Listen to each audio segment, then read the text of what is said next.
Today's lesson from nature is all about boundaries. So it might be that you're aware of wanting to have boundaries between you and family, you and work colleagues. It might be in terms of those boundaries can help you work on your creative projects, work as a writer, or it might be that you yourself need boundaries in terms of what you're doing and what you're not doing. So we're going to be really diving into boundaries in today's video.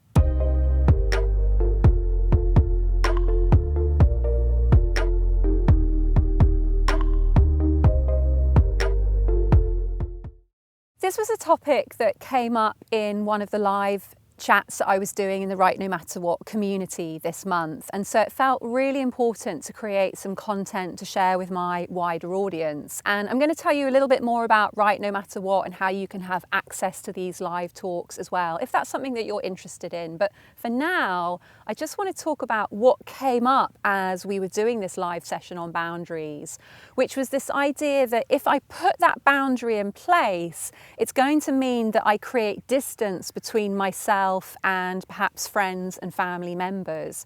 And often that can be what stops us putting that boundary in place. So we might need to put that boundary in place because we've got a writing project that we need space and time to work on without being uninterrupted.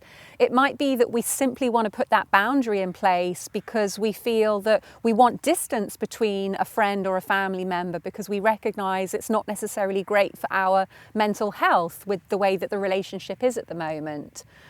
But if you get this sense of like, yeah, I often feel guilty about putting that boundary in place. I often feel concerned about what that person's going to think about when I draw that line. And it's a sense of like, aren't I just pushing them away, or aren't I really stepping away from a relationship that might feel important?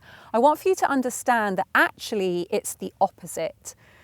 That when we put a boundary in place, it can actually promote more intimacy and more connection, but an intimacy and connection that feels really truthful and open-hearted, rather than what may currently be the situation, which is where there's a relationship, but there's perhaps some resentment or some frustration. So it kind of clears the air in a way. So let me explain a little bit more about what I mean by that. If you're in a current relationship with somebody, so it might be a friendship, it might be a work colleague or a family member, but there's some space that you need. Like I said, it might be space to work on your novel. It might simply be that you just need space, but you're not communicating that to the person. You're withholding something from them. And whenever we're in an interaction with someone, but we're not offering them the full truth, there's going to be some distance between us. Now, it might not be obvious distance. It might not be, hey, I'm telling you that I'm withholding something from you, but you're both going to have a sense of that. They're going to perhaps unconsciously have a sense of, okay, there's something here and I don't know what it is, but it feels unspoken. And you're also going to have a sense of whatever emotion, perhaps frustration or resentment, that's kind of clouding the air. Now, the beautiful thing is when you sit down and you talk to somebody about the boundary that you need, it then takes you into a place where you're opening up to them. You're being more truthful about who you actually are. You're being more honest or authentic about what your needs truly, genuinely are. And so they get a deeper glimpse into you. I can find that when I've had a really conscious conversation with someone about my needs and about my need for space or about my need for time out, at the end of that conversation, I feel what can only be described as a deeper love, whether that's a friendship love or whether that's a romantic love. Now, the one thing to really be aware of is what I said about a conscious conversation, because often what can happen is we get to a place where we're so frustrated by this lack of boundary, we're so frustrated by the continual demands that are being made on us, that we can have a conversation that perhaps has a tinge of anger, perhaps has a tinge of real annoyance. And so the conversation is a kind of a pushing away or an attack or a defense, rather than an opening up to intimacy and truth. And so I really want for you to get a sense of that distinction. Like if you really spent time with what your needs are and what you're feeling drawn to communicate, rather than focusing on the anger or the frustration and the resentment and just this impulse to want to push that person away.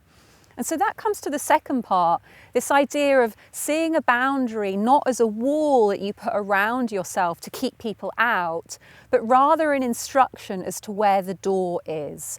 And seeing those distinctions can be really, really powerful. So rather than saying, I'm just going to put this wall up so you can't get to me, you're saying, right, how do I construct this conversation to explain specifically where the door is for someone to understand how they can make that connection with me? So it might be that you explain the door is about a certain time of day or a certain day of the week or a certain method of communication. It might be like the door to reach me is via WhatsApp in the evenings, or the door to reach me is where we talk about certain kinds of subject matter, or the door to reach me is about understanding that I'm open for visitors at the weekend, but right now I really need my week time respected because I've got a very overwhelming creative project that requires my full attention. So rather than just building this wall all around you that nobody can penetrate, you're essentially thinking, what do I need to explain to this person to really demonstrate my needs, to really demonstrate my truth, and to describe to them where the door is and how they can come through it. And now here's the other thing.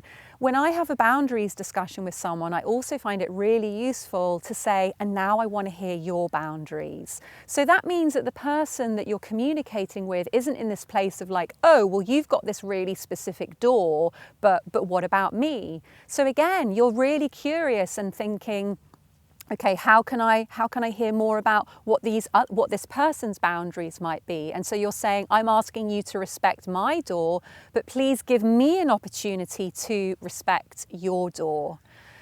So that's what I really want to impart to you. And I found when we did the session in the Right No Matter What community, and we really worked through how this communication can take place, what it means to have that specific door, we all really had these beautiful breakthroughs, and people had a real understanding about how to communicate these boundaries, how to have that conscious conversation, and really how to safeguard their space. And for me, when we safeguard that space, we're able to really nurture our creative desires. And that means that we're much more able to come to our creative projects with energy and with passion. And we don't have this sense of like everything slipping away from us because we're constantly just having to deal with people and have relationships that don't feel fulfilling or satisfying at the moment.